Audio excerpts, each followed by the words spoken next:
Hey everyone, Mr. MC here. This is a lap guide for Nurburgring GP with the Volkswagen Golf GTI. Let's get this started. Don't forget that this car is a front engine, front wheel drive, so it will understeer under braking and throttle applications. So your first braking point is going to be right before you pass the 100-meter mark.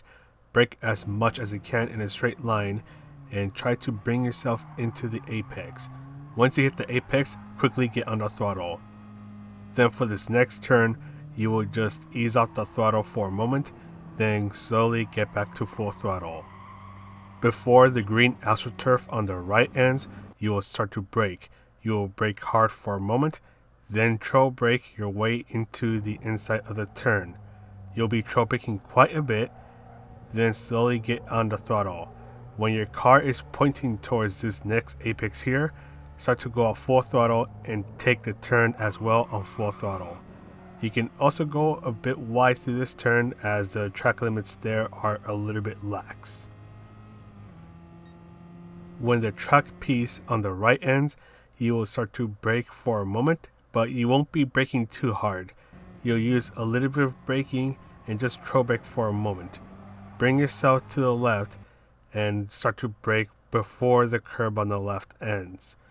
And you want to take your time with this turn, so just trail brake, take your time, hit the apex, and slowly get on the throttle.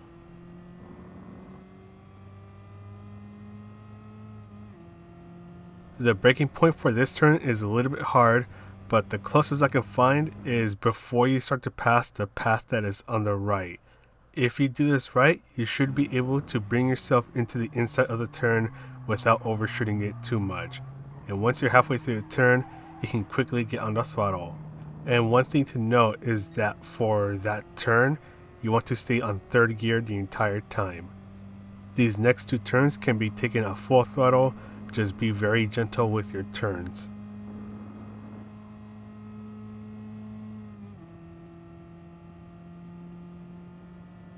Look for the 100-meter sign on the right as you'll start to brake right after you pass it.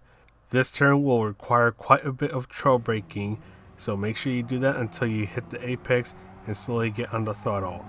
Quickly bring yourself to the left, brake before the curb on the right starts, and you'll be trail braking for a short moment of time. You can use a bit of throttle to adjust your car, but make sure that once you start to fully accelerate, you commit to it.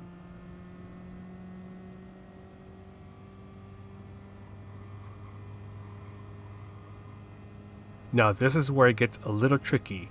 Your braking point is in between the 100 and the 50-meter mark. You'll brake as much as you can because the moment you start to turn in, you'll quickly ease off the brakes. When you hit the first apex while you take advantage of the curbs, that is when you start to fully accelerate and just go through the second part of the chicane at full throttle. Stay on third gear. Then for this final turn, you can start to brake before you reach the cone that is on the right. For the last time, you'll be trail braking quite a bit, be very gentle on the throttle, and start to fully accelerate once you know the car will be able to make it through this part of the turn. And that is all for the guide. I hope you found it useful, and since Christmas is tomorrow from the time I'm uploading this video, I just want to say happy holidays, Merry Christmas, and I hope you all have a wonderful week. This is Mr. MCA wishing you a happy holidays, and I'll see you in the next video.